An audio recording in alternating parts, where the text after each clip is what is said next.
Bonjour mesdames, bonjour mesdemoiselles et messieurs de partout vous me suivez, de partout vous êtes connectés, toujours sur congosynthèse.com. C'est votre humble servante Marceline Mido, Igwe de la presse congolaise, Mota Volca Mokonzi. Alors Lelo, Toeli Sousoune, Touta Igwe Sabino que Tozo Tambola.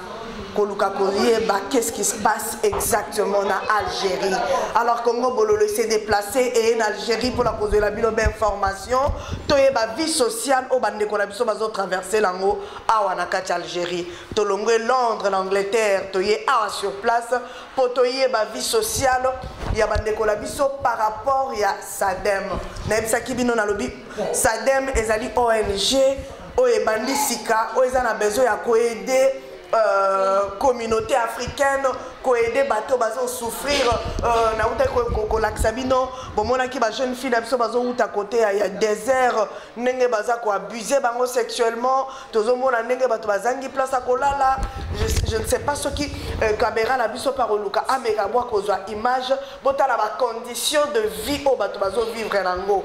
Peut-être la caméra et ko bima moi bien mais so bomoni yango boye okomi tout na bomoni toilette bato bazo utiliser bomoni façon bato baza au vivre, c'est vraiment regrettable. Alors Sadem na mukie na possibilité zanango ayaki po asunga bandeko na biso. Alors tour oyo baza bandeko na biso baza ba Camerounais autre lukato solo na bango. Alors na éviter ce qui caméraman au aider biso to kota. Voilà, alors bonsoir. Bonsoir. Comment tu vas? Comment tu t'appelles? Junior, et toi?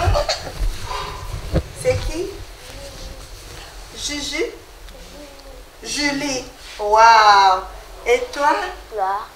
Gloire. Waouh. Ça va chérie?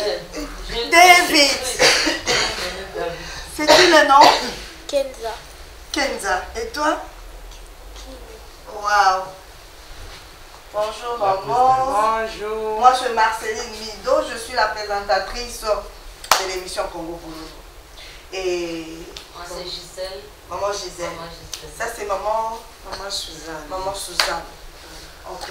Alors nous venons de la part de Sadem. Sadem c'est un ONG qui veut soutenir les gens qui ont des problèmes, surtout les vieillards, les orphelins, les orphelines. Et des petits enfants, voilà, surtout ici en Algérie, il y a beaucoup de situations qui se passent, vraiment des situations très précaires, des situations sociales. Alors on va quand même vous visiter, connaître qu'est-ce qui se passe. En fait, je commence avec les parents. Pour la première fois dans cette émission, venant de la part de Sadem, maman, je voulais connaître, ça fait combien de temps que vous vivez ici en Algérie? Ça fait presque 10 à 11 ans que je suis là. 10 ans. Oui. Vous êtes de quelle nationalité?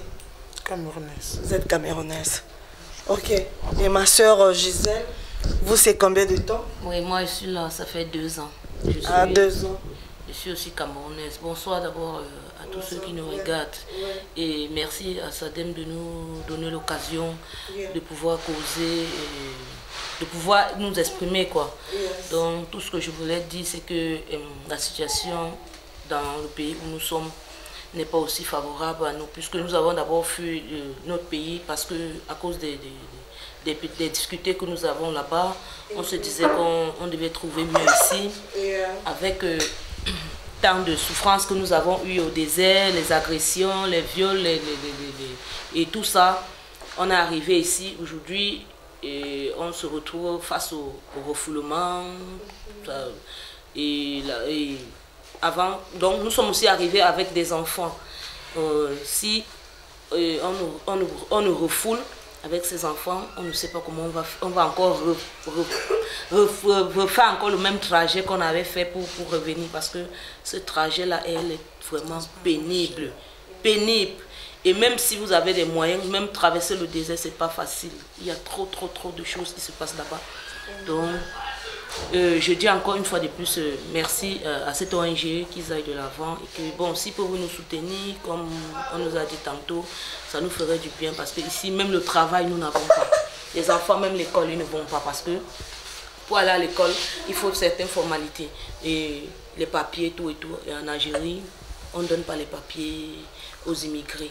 Donc, tout ça, ça nous bloque. Donc, même le travail, pour que tu puisses travailler chez un arabe pour avoir peut-être du matin à 8h jusqu'à 16h, 17h pour 1500. Et ce n'est pas facile même de trouver cette personne-là. Peut-être par mois, on peut trouver peut-être 2 fois, 1 fois. Souvent, il n'y a même pas. Donc, pour manger, pour vivre, ce n'est pas aussi facile. Et c'est que, bon, c'est tout ce que je pouvais dire. Merci. Non, jusque-là, vous n'avez pas encore eu vos papiers? Non, il n'y a même pas les voies de papier. Il n'y a même pas du même. Donc, comment faire pour avoir les papiers en Algérie? Mais vous avez demandé quand même l'asile? Oui, c'est en cours quand même. Ok, d'accord. Alors, pour la maman, pendant 10 ans, c'est comment avec vous? Vous avez eu quand même le papier parce que 10 ans, c'est beaucoup. Et ce qui me concerne, les 10 ans que vous êtes en train de demander, ça a été un 10 ans dans le noir parce que on ne peut rien faire en Algérie surtout. Rien, pratiquement rien. Si aujourd'hui j'accepte, si j'accepte même parler, c'est par rapport à mon frère qui me fait. Sinon, franchement, je ne devais même pas parler parce que cette histoire des ONG, moi que je suis ici depuis des années, ça m'a toujours fatiguée. Parler et mettre en pratique, c'est 2 choses bien différentes. Alors là, si SADEM a décidé vraiment ouvrir cette ONG, il ne faudra pas qu'il le fasse comme des d'autres. Parce que d'autres personnes, quand ils viennent, on va vous, l'école, au ceci, au cela, non, non, non, non, non. Ça, c'est pas bien. Soit on fait, soit on ne fait pas. On ne bluffe pas. Voilà. Parce que moi, principalement, on m'a toujours bluffé dans ces pays.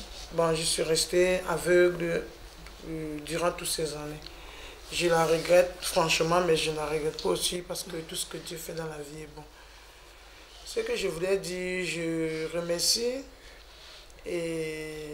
SADEM, c'est lui qui a eu l'initiative de créer cette ONG et que tout ce que je peux lui dire, c'est qu'il puisse aller de l'avant, qu'il ne fait pas franchement comme d'autres personnes ont fait. S'il veut franchement aider les enfants, des orphelins, des enfants qui souffrent, qui le fait sincèrement.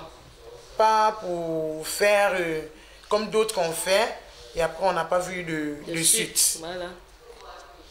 On n'a pas vu de suite.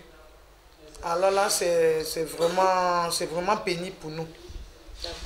C'est pénible. Et c'est quoi l'euro augmenté avant même que ça augmente. Il faut manger, il faut payer ou dormir. Tu ne peux pas dormir à la rue. Ah, oui. Nous d'autres, nous avions dormi à la rue pendant longtemps. On a dormi dans des chantiers, on a dormi dans des rochers, on a dormi partout.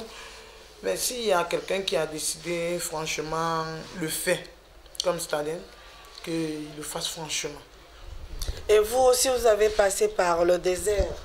Oui, je suis passé par le désert avant, à mon époque, même quand je passais par le désert. Et le désert était même plus mauvaise que celle-ci.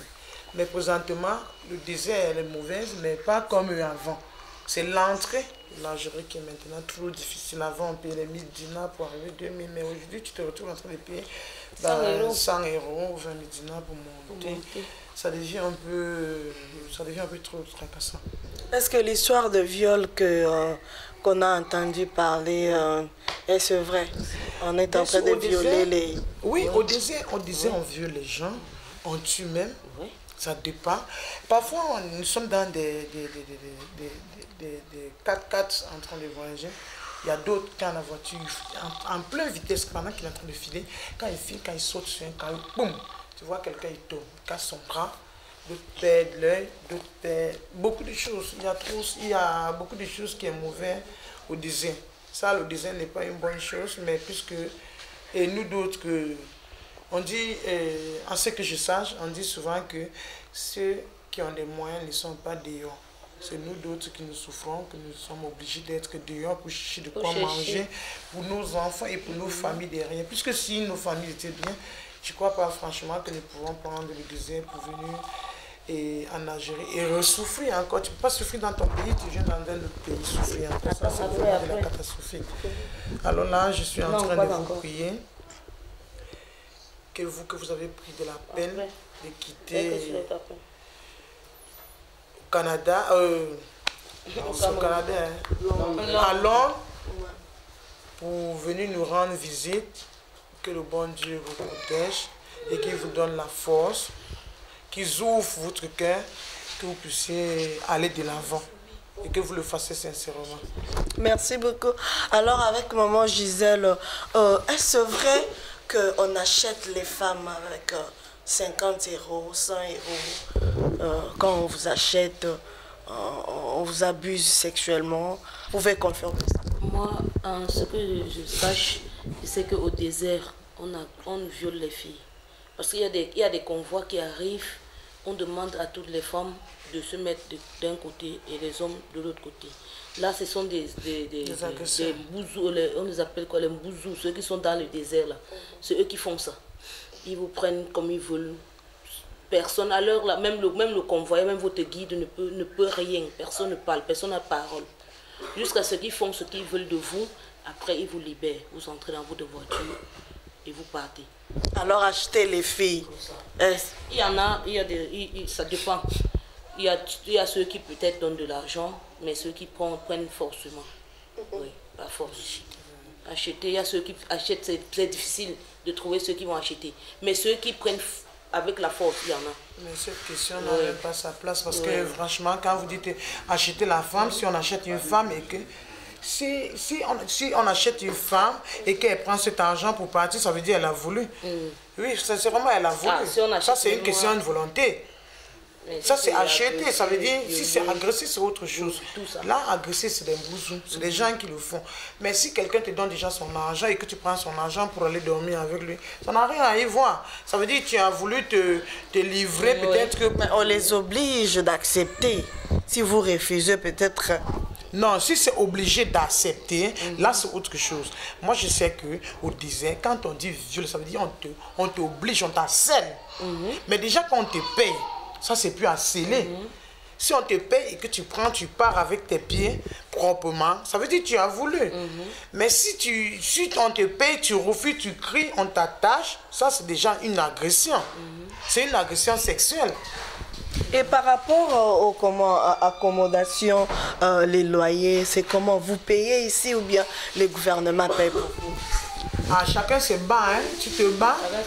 Tu te bats si tu peux, comme moi principalement, je me bats, quand les femmes apportent des marchandises, des mèches, des greffes, parce que je suis d'abord un professeur.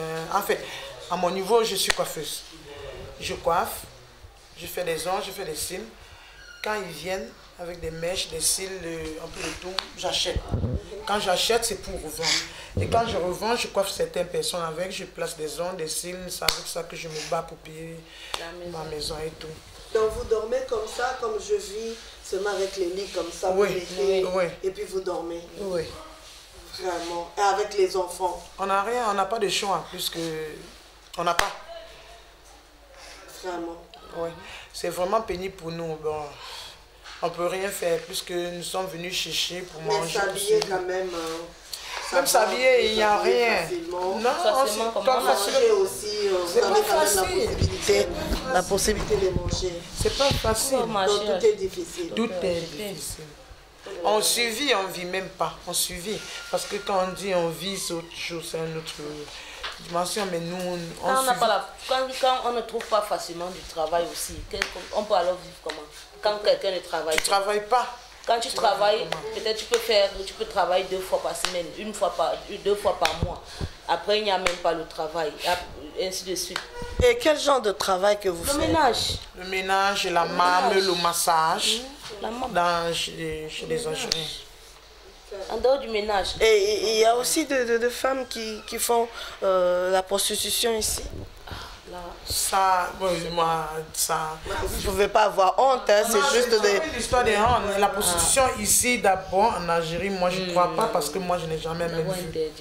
C'est interdit parce que quand si les gens font ça, c'est derrière, ce n'est pas quand tu prends pour prostitution, tu vas aller en prison. En tout cas, et par rapport aux enfants, les soins médicaux, par exemple, c'est payant ou c'est frais? C'est payant dans le cadre où tu vas dans un hôpital privé. Mais si tu es malade, tu vas dans un hôpital public, tu dois faire la chaîne comme tout le monde.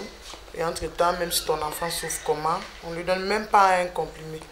Jusqu'à sorte qu'on finit de faire tous ses examens avant de lui donner les médicaments. Et les médicaments, avant de lui prescrire les médicaments. Et quand on te prescrit les médicaments, c'est toi-même qui peux les acheter. Ouais. Alors l'école, est-ce que... Ça se paye. L'école ici, ça dépend.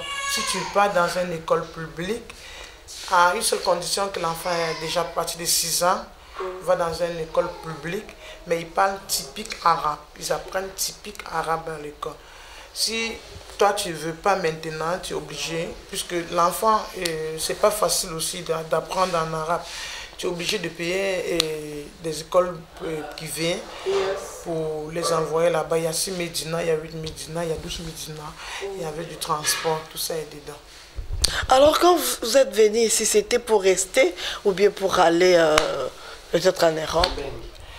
Nous sommes venus ici parce qu'on venait chercher la route pour aller où? Plus précisément moi.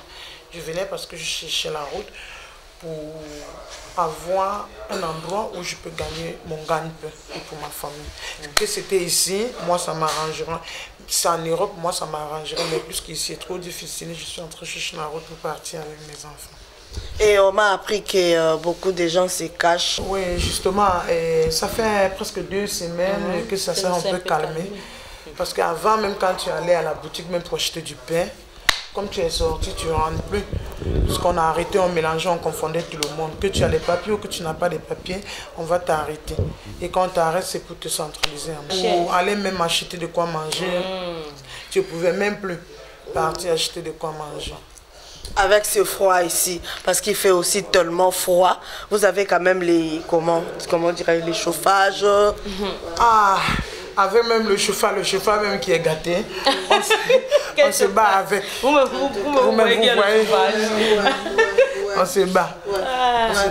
Alors, à part ça, maman Gisèle, est-ce que vous avez un message à donner par rapport à SADEM? Tout ce que je veux dire à SADEM, c'est que ce soit une ONG vraie. Et que s'ils ont vraiment décidé de nous aider, qu'ils le font. Que nous on attend sincèrement leur aide.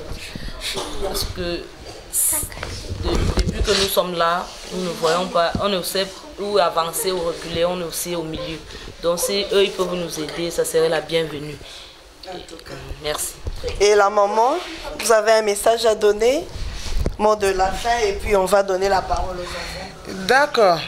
Je remercie le bon Dieu qui a touché votre cœur pour que vous puissiez arriver ici. Que ça soit vraiment, que SADEM soit une ONG vraie.